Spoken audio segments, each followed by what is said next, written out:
दोस्तों एक बार की बात है, दो दोस्त होते हैं। एक का नाम सोनू होता है और एक का नाम गोपाल होता है।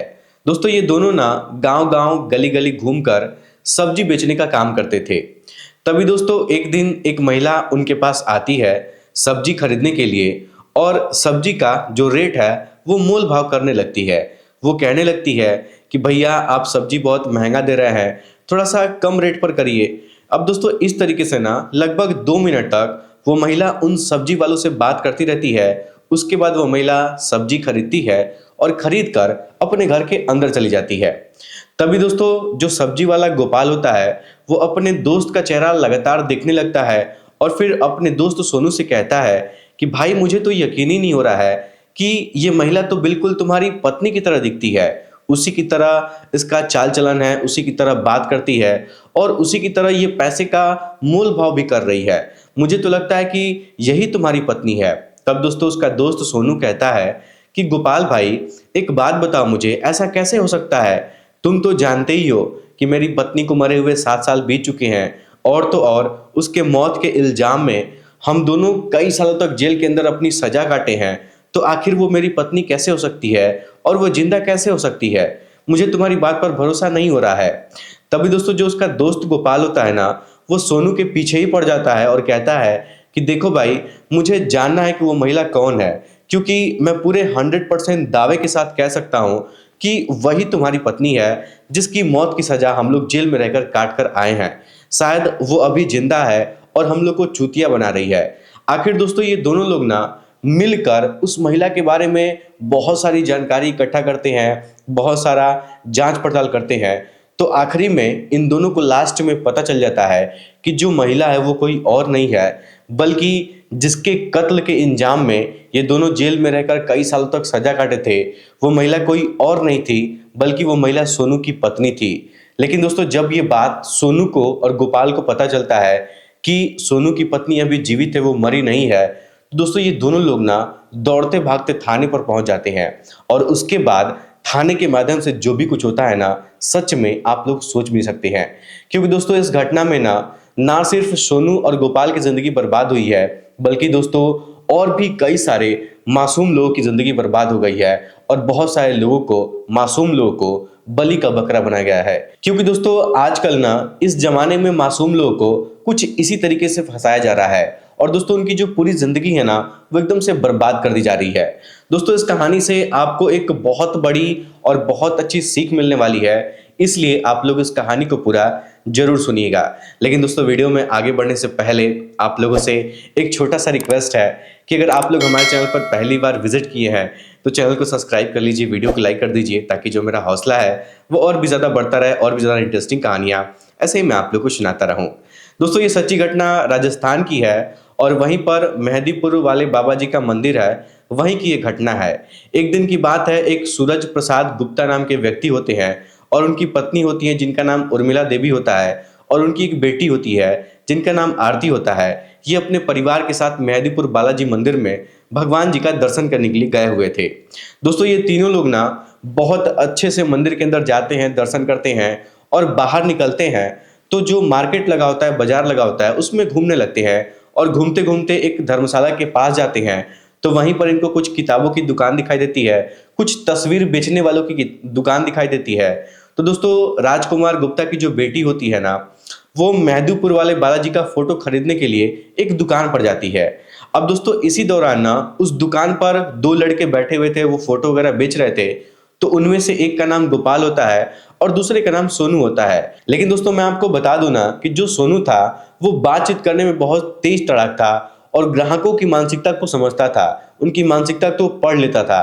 तो सोनू जो है ना वो आरती से काफी देर तक बातचीत करने लगता है और बातों ही बातों में दोनों की इस कदर कुछ बातें हो जाती हैं कि ये दोनों अपनापन समझने लगते हैं और इस बीच में जो आरती है ना वो अपना मोबाइल नंबर सोनू को दे देती है और दोनों के बीच में फोन पर बातचीत शुरू हो जाती है। लेकिन दोस्तों वहां पर आरती के जो माता पिता होते हैं ना, उनको ये भनक नहीं लगती है। अब दोस्तों इस तरीके से धीरे धीरे समय गुजरता है, आरती अपना पढ़ाई लिखाई करने लगती है और सोनू से जब भी समय मिलता था फोन पर बात करने लगती है। धीरे धीरे समय गुजरता है तो जो आरती है उसको लगता है ना कि क्यों ना हम सोनू से शादी कर लें, हम दोनों एक साथ रहें, क्योंकि हम दोनों एक दूसरे से प्यार करते हैं। तभी दोस्तों एक दिन आरती क्या करती है कि अपने माता पिता को बिना बताए अपना जो घर है वो छोड़कर सोनू साहनी के पास राजस्थान चली जाती है। इधर जो आरती के माता पिता होते हैं वो आरती को ढूंढने की बहुत कोशिश करते हैं, लेकिन आरती का उन लोग के माता पिता को कुछ भी पता नहीं चलता है। लेकिन दोस्तों जब 3 दिन का वक्त गुजरता है तो अचानक जो आरती है वो अपने माता पिता को फोन करती है और उनसे सारी बात बताती है कि मैं सोनू नाम के लड़के से कोर्ट मैरिज करके शादी कर ली हूँ और उसी के साथ उसके घर पर रह रही हूँ। तो दोस्तों जो उसके पिताजी होते हैं ना वो सोनू से बातचीत करते हैं, तो सोनू अपने घर का एड्रेस बताता है। वो पूछते हैं कि बेटा तुम कहाँ के रहने वाले हो, क्या करते हो।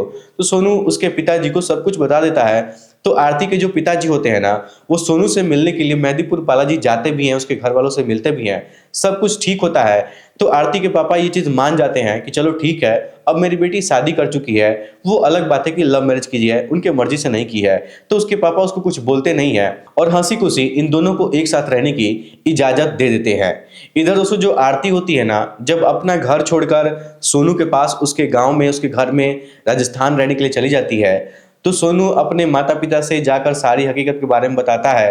वो बताता है कि पापा मम्मी ये आरती है, मैं इससे प्यार करता हूँ और हम दोनों कोर्ट मैरिज सारी शादी भी कर लिए हैं। दोस्तों सोनू के घर वाले भी मना नहीं करते हैं, कोई ऐतराज नहीं जताते हैं और आरती जो है ना सोनू के साथ उसके घर पर अच्छे से रहने लगती है। सब कुछ ठीक चल रहा था, इन दोनों के बीच में कोई भी विवाद नहीं था। लेकिन दोस्तों लगभग 10 दिनों के बाद जब 10 दिन का वक्त गुजरता है तो जो आरती है ना वो अचानक से सोनू के घर से गायब हो जाती है। अब जो सोनू है ना अपने घर में उसको बहुत ढूंढने की कोशिश करता है, चारों तरफ ढूंढने की कोशिश करता है, लेकिन कुछ भी आरती का अता पता नहीं चलता है। जो सोनू है वो थाने में जाकर एफआईआर भी दर्ज करवाता है गुमशुदगी की, लापता का। लेकिन जो पुलिस वाले हैं वो कुछ थोड़ा बहुत ढूंढने की कोशिश करते हैं और उनको भी कुछ पता नहीं चलता है। तो जो सोनू है ना वो आरती के पिताजी को यानी कि अपने ससुर जी को फोन करके बताता है कि जो आरती है वो कुछ दिनों से घर से लापता है, अचानक घर से गायब हो गई है, उसका कुछ अता पता नहीं चल रहा है। हम लोग उसको ढूंढने की बहुत कोशिश किए हैं लेकिन कुछ भी उसका ठिकाने का पता नहीं चल रहा है, पता नहीं वो कहाँ चली गई है। और हम लोग पुलिस में कंप्लेन भी किए हैं लेकिन पुलिस वालों की तरफ से भी कोई जवाब नहीं आ रहा है, वो लोग भी ढूंढने में कोई मदद नहीं कर रहे हैं। कहीं आरती आप लोग के पास तो नहीं गई है वहां घर पर। अब दोस्तों जब ये बात आरती के पिताजी और उसकी माँ सुनती हैं कि उनकी बेटी घर से गायब हो चुकी है तो ये लोग एकदम से रोने लगते हैं, रो रो कर इनका एकदम से बुरा हाल हो जाता है। अब दोस्तों आरती के जो माता पिता होते हैं ये दोनों लोग मिलकर आरती की बहुत ज़्यादा तलाश करते हैं, इधर उधर भटकते हैं, उसको ढूंढने की बहुत कोशिश करते हैं। लेकिन काफ़ी कोशिश करने के बावजूद भी जो आरती है उसका कुछ अता पता नहीं चलता है। तो आरती के पिताजी वृंदावन के कोतवाली में जाते हैं और उसके लापता होने की वहां पर शिकायत दर्ज करवाते हैं। लेकिन दोस्तों मैं आपको बता दूं ना कि जो वहां की पुलिस थी वो उतना गंभीर रूप से इस मामले को संज्ञान में नहीं लेती है, ध्यान नहीं देती है जितना उनको लेना चाहिए था। अब दोस्तों वहां पर एफआईआर दर्ज हो जाती है, उसके बाद पुलिस वाले भी इस मामले को कुछ महीने में भूल जाते हैं। अब दोस्तों जो आरती है ना वो सोनू के घर से जब लापता हुई थी तो 6 महीने का वक्त गुजर जाता है। तभी एक दिन जो आरती के पिताजी होते हैं वो अपने घर में बैठे हुए थे, चाय वगैरह पी रहे थे और उस समय सुबह का टाइम होता है तो न्यूज़पेपर पढ़ रहे थे और चाय पी रहे थे। तभी दोस्तों न्यूज़पेपर में ना उनको एक आर्टिकल लिखा हुआ दिखाई देता है। उसमें लिखा हुआ था कि मथुरा से कुछ दूरी पर एक लड़की की लाश बरामद हुई है और जो लड़की है उसकी उम्र लगभग 32 साल के आसपास है। अब दोस्तों जब ये बात आरती के पिताजी को पता चलती है, जब उनको जानकारी होती है न्यूज़पेपर के माध्यम से, तो दोस्तों आरती के जो पिताजी है ना वो तुरंत अपने नज़दीकी थाने में पहुंच जाते हैं और पुलिस वालों से कहते हैं कि हमको ऐसा लग रहा है ना कि जो लड़की की लाश आप लोग को मिली है वो वही मेरी बेटी आरती है। अब दोस्तों मैं आपको बता दूं ना कि जिस लड़की की वो बॉडी थी, लाश थी, पुलिस वालों को मिली थी, उसके घर वालों को कोई भी ठिकाना नहीं था, उसके परिवार का कोई भी अता पता नहीं था कि वो लड़की किसके घर की रहने वाली है। लेकिन जब आरती के पिताजी वहां पर जाकर पुलिस वालों के सामने दावा करने लगते हैं कि यही मेरी बेटी है, वो उसको पहचानने का दावा करते हैं, तो पुलिस वाले उस लड़की को आरती समझकर मुकदमा एफआईआर वगैरह दर्ज करते हैं। अब दोस्तों इस तरीके से ना पुलिस वाले सीधा मेहंदीपुर बालाजी जाते हैं, वहां से सोनू सैनी को गिरफ्तार करते हैं और उसके साथ साथ उसका जो दोस्त गोपाल होता है उसको भी गिरफ्तार करते हैं। और दोस्तों मैं आपको बता दूं ना कि जब थाने में बैठा के इन दोनों से पूछताछ किया जाता है तो इन दोनों को कुछ भी पता नहीं था कि जो आरती थी वो अचानक घर से कहाँ चली गई थी और कैसे गायब हो गई थी। इनफैक्ट दोस्तों जो सोनू था ना, वो तो उसके गायब होने के बाद पुलिस में जाकर कंप्लेन भी दर्ज करवाया था अपने नज़दीकी थाने में, उसकी गुमशुदगी का रिपोर्ट भी दर्ज करवाया था। लेकिन आरती का कुछ भी अता पता नहीं चला था। पुलिस वाले ढूंढे भी थे लेकिन पता नहीं चला था। लेकिन जब पुलिस वाले सोनू को थर्ड डिग्री टॉर्चर देने लगते हैं, यानी कि दोस्तों उसके हाथ के नाखून को निकलवा दिया जाता है, टॉर्चर किया जाता है, उसको इलेक्ट्रिक करंट का शॉट वगैरह दिया जाता है, और जब पुलिस वाले उसको इनकाउंटर करने की धमकी देने लगते हैं, इनकाउंटर की बात आ जाती है, तो जो सोनू है ना, वो जानबूझकर पुलिस वालों के सामने ये बात कबूल कर लेता है कि हाँ, मैं आरती को जान से मार दिया हूँ। हालांकि दोस्तों जो सोनू है ना, वो आरती को जान से में नहीं मारा था, लेकिन फिर भी पुलिस वाले जब दबाव बनाते हैं, उसकी पिटाई करने लगते हैं और जब थर्ड डिग्री टॉर्चर देने लगते हैं, तो जो बेचारा ये सोनू है ना, वो मरने से डरने लगता है और मरने की वजह से, मरने की डर की वजह से जो सारा आरोप है अपने सर पर ले लेता है। यहाँ तक कि दोस्तों जो सोनू का दोस्त गोपाल था ना, उसके ऊपर भी उसके पत्नी की हत्या का आरोप लगा दिया जाता है और दोनों को जेल के अंदर डाल दिया जाता है। अब दोस्तों इस तरीके से ना धीरे धीरे दिन गुजरने लगता है और पूरे 18 महीने इन लोग को जेल में रहते हुए गुजर जाते हैं। लेकिन जेल में दोनों अच्छा कर्म किए थे, लोगों के साथ अच्छा व्यवहार किए थे, तो 18 महीने बाद सोनू को और गोपाल को जेल से रिहा कर दिया जाता है। लेकिन दोस्तों उसके बावजूद भी इनको हर महीने कोर्ट में जाना पड़ता था, अपनी गवाही देनी पड़ती थी, जो भी प्रक्रिया होता था वो करना पड़ता था। अब दोस्तों इस तरीके से ना धीरे धीरे वक्त गुजरता चला जाता है और लगभग 7 साल का वक्त गुजर जाता है। और दोस्तों इन 7 सालों में ना जो गोपाल और जो सोनू है, इन दोनों की जिंदगी बद से बदतर हो जाती है, कीड़े मकोड़ों वाली जिंदगी हो जाती है। इन दोनों का जो परिवार है एकदम से बर्बाद हो चुका था। जो सोनू के माँ बाप होते हैं ना, वो सोनू के जो रिश्तेदार होते हैं, वो लोग रिश्तेदार के लोग पूछते भी नहीं थे और सोनू के माँ बाप सोनू को छोड़ चुके थे, अपना बेटा मानने से इनकार कर दिए थे।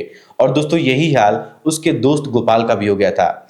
अब दोस्तों ये दोनों लोग ना ठेले पर सब्जी लगाकर बेचा करते थे, इन लोग का बिजनेस हो गया था और ये काम गांव गांव में घूम कर करते थे और इन दोनों का यही धंधा था और इसी से जो पैसा कमाते थे उसी से ये दोनों अपना खर्च चलाते थे।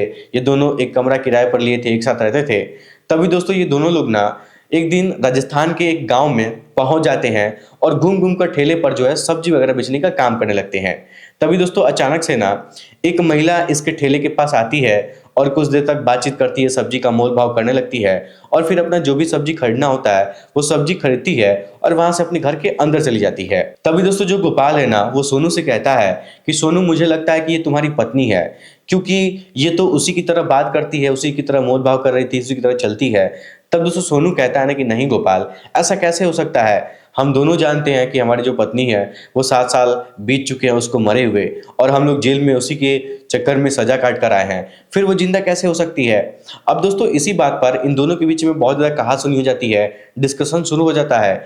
तो जो सोनू है ना, वो कहता है कि भाई देखो, इस दुनिया में हम शकल भी होते हैं और हो सकता है कि ये हम शकल होगी, उसी की तरह इसकी शकल होगी, लेकिन वो ना हो सकता है कि तुम मेरी इसको पत्नी समझ रहे हो और मेरी पत्नी ना हो और उसके साथ तुम कुछ गलत व्यवहार कर दो। लेकिन दोस्तों जो गोपाल था ना, इस बात को मानने के लिए तैयार नहीं था कि वो महिला सोनू की पत्नी है ही नहीं। तभी दोस्तों गोपाल क्या करता है कि अपने ही नज़दीकी थाने पर जाता है और पुलिस वालों को बताता है कि सर देखिए, हमारे साथ ऐसी ऐसी बात हो गई, ऐसी ऐसी घटना हो गई है, जिस महिला के कत्ल के इंजाम में हम लोग के ऊपर कत्ल का इंजाम लगा है, वो महिला मरी नहीं है, अभी जीवित है। और दोस्तों जब ये बात पुलिस वालों को पता चलता है ना कि वो महिला अभी जीवित है, तो इस पुलिस वालों के पैरों तले जमीन की चल जाती है, जो लोग इनके ऊपर कार्रवाई किए थे। लेकिन पुलिस वाले अभी भी गोपाल और सोनू से कहते हैं कि देखो, हम लोग को तुम्हारी बात पर विश्वास नहीं है, हम लोग को प्रूफ चाहिए, अगर प्रूफ दिखाओगे तभी हम लोग तुम्हारी बात पर भरोसा करेंगे। अब दोस्तों जो गोपाल और सोनू है ना, ये दोनों लोग मिलकर एक प्लान बनाते हैं और फिर सरकारी कर्मचारी बनकर उस महिला के घर पर जाते हैं और उनसे कहते हैं कि देखिए, सरकारी योजना आई है और आपके घर में जो भी सदस्य लोग रहते हैं उनका आधार कार्ड जमा करना पड़ेगा। सरकार आप लोग को लैट्रिन बनवाने के लिए कम से कम 50,000 से 1 लाख रुपया पैसा देगी। अब दोस्तों जब बात पैसे की आती है ना, तो आरती के जो ससुर जी होते हैं, वो अपने घर के सभी सदस्यों का आईडी प्रूफ जो भी था, आधार कार्ड, राशन कार्ड, निर्वाचन कार्ड, सब कुछ जमा करवा देते हैं और सभी का नाम उसमें नोट करवा देते हैं। तो दोस्तों इस तरीके से ना सोनू जो है उस घर के सभी सदस्य का आधार कार्ड अपने पास इकट्ठा कर लेता है और लेकर थाने में पहुंच जाता है। और जब आरती का आधार कार्ड चेक किया जाता है तो उसके गांव का जो एड्रेस था वो सेम और सेम वही था। और दोस्तों उसके आधार कार्ड की वजह से ना उसका पूरा जो पोल था, वो सब कुछ था, वो खुल जाता है कि सचमुच जो आरती है वो मरी नहीं है, बल्कि वो अभी जिंदा है। अब दोस्तों पुलिस वाले जब आरती को गिरफ्तार करते हैं और जब उससे पूछताछ की जाती है, तो दोस्तों आरती जो है ना वो पुलिस वालों से बताती है कि जब मैं सोनू से स्टार्टिंग में बातचीत करती थी, हम लोग का प्यार हुआ था, तो मुझे लगता था कि हम दोनों के बीच में बहुत ज़्यादा प्यार है, सब कुछ ठीक है, सोनू मुझे बहुत खुश रखेगा, उसकी प्रॉपर्टी है, घर है। लेकिन जब मैं उसके घर पर रहने लगी थी, तो मुझे ये ऐसा ज़रूरत महसूस होने लगा था कि ये मेरी ज़रूरतों को पूरा नहीं कर पाएगा और मुझे इसके घर पर अच्छा भी नहीं लगता था। इसीलिए मैं इसका घर छोड़कर चली गई थी। लेकिन मैं अपने घर नहीं जा सकती थी क्योंकि मेरे माता-पिता जानते थे कि मैं भागकर शादी कर चुकी हूँ, कोर्ट मैरिज कर चुकी हूँ। इसीलिए मैं राजस्थान चली गई थी और वहाँ पर मेरी मुलाकात एक लड़के से हुई थी। वो लड़का मुझे बहुत प्यार करता था, मुझे बहुत मान-सम्मान दिया करता था, मुझे मानता था, मेरी बहुत केयर करता था। दोस्तों मैं आपको बता दूँ ना कि आरती पुलिस वालों से बताती है कि जब मैं राजस्थान में उस लड़के से शादी कर ली थी, तो उसके 8 महीने बाद पापा को फ़ोन करके मैं बताई थी कि पापा मैं सोनू का घर छोड़ दी हूँ, उसे तलाक ले ली हूँ और मैं दूसरे लड़के से शादी कर ली हूँ। तो दोस्तों जो आरती के पापा हैं ना, वो इस बात से बहुत ज़्यादा नाराज़ हुए थे, उनको बहुत दुःख हुआ था क्योंकि उस टाइम जो आरती के पिताजी होते हैं, वो पूरे 8 महीने बाद अपने पिताजी से बात की थी और 8 महीने बाद उनको ये बात पता चला था कि उनकी जो बेटी है, वो अभी ज़िंदा है। क्योंकि जब वो गायब हुई थी तो इनको भी परेशानी हुआ था और ये भी मान चुके थे कि उनकी बेटी मर चुकी है। लेकिन अचानक से जब ये बात बताई थी कि मैं दूसरे लड़के से शादी करके रह रही हूँ, तो इनको बहुत ज़्यादा बुरा लग गया था। अब दोस्तों मैं आपको बता दूँ ना कि ये बात आरती के पिताजी को पहले से ही पता था कि जो आरती है वो अभी जीवित है और दूसरे से शादी करके उसके साथ रह रही है। उसके साथ कोई भी कुछ कांड नहीं हुआ है, कोई भी विवाद नहीं हुआ है। लेकिन इसके बावजूद भी आरती के पिताजी थाने में जाकर झूठी गवाही देते हैं कि जिस लड़की की लाश वहाँ पर मिली थी, वो लड़की कोई और नहीं है बल्कि उन्हीं की जो बेटी है वो आरती थी।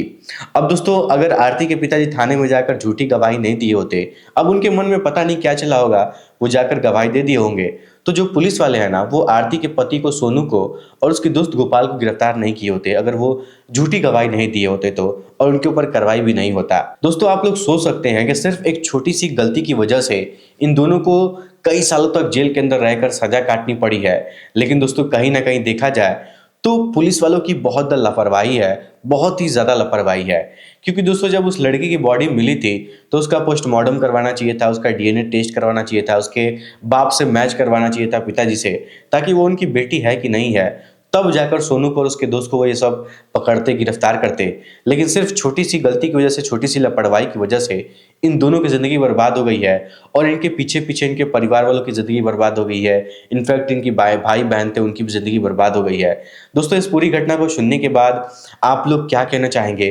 अपनी राय हमको कमेंट बॉक्स में ज़रूर बताइएगा कि क्या हमारे समाज में जो ऐसे लोग काम करते हैं उनको ऐसा करना चाहिए, सही है या फिर गलत है? आप लोग के हिसाब से क्या इस पूरी घटना में, इस पूरी कहानी में किसकी गलती है? आप लोग हमें कमेंट बॉक्स में ज़रूर बताइएगा। हालाँकि दोस्तों जब आरती से पूछताछ की जाती है, तो आरती बताती है कि मैं अपने जीवन में खुश थी और मेरे साथ जो भी कुछ हुआ था, मैं अपने दूसरे वाले पति को बताना नहीं चाहती थी। इसीलिए मैं उसको ये सब बताना नहीं चाहती थी, इसलिए मैं ये सब भूलना चाहती थी और इसीलिए मैं दोबारा सोनू से कभी बात नहीं की थी और ना ही पुलिस वालों से आकर बताई थी कि मैं अभी जीवित हूँ, चाहे कुछ भी हूँ, गवाही देने के लिए आई थी, उसके अंदर हिम्मत नहीं थी। अब दोस्तों आप लोग सोच सकते हैं कि सिर्फ इसकी एक छोटी सी गलती की वजह से उस बेचारे की पूरी लाइफ बर्बाद हो गई। अगर दोस्तों ये जाकर थाने में बता देती कि नहीं मैं जीवित हूँ, या फिर इसके पापा जी बता दिए होते कि नहीं मेरी बेटी सही सलामत है, दूसरी शादी कर चुकी है, तो इसका परिवार बर्बाद नहीं होता, इसकी पूरी ज़िंदगी चौपट नहीं होती। दोस्तों सच में ये घटना बहुत दुखद है और जो लड़का कई सालों से जेल की सज़ा काट कर बाहर आया हो और उसको पता चला हो कि जिस गलती की सज़ा वो कई सालों से जेल के अंदर काट रहा है, वो गलती वो अपने जीवन में कभी किया ही नहीं है, तो दोस्तों उसको कैसा लगेगा? दोस्तों अगर आप लोग सोचिए कि कहीं ना कहीं ये घटना अगर आप लोग के बच्चे के साथ हो जाए, तो आप लोग क्या सोचेंगे, इस पर क्या कहना चाहेंगे? आप लोग हमें इस बात का जवाब कमेंट बॉक्स में जरूर बताइएगा। फिलहाल दोस्तों आज के इस वीडियो में इतना ही। वीडियो पसंद आए तो वीडियो को लाइक, चैनल सब्सक्राइब जरूर करिएगा। आप सभी लोग का बहुत बहुत धन्यवाद।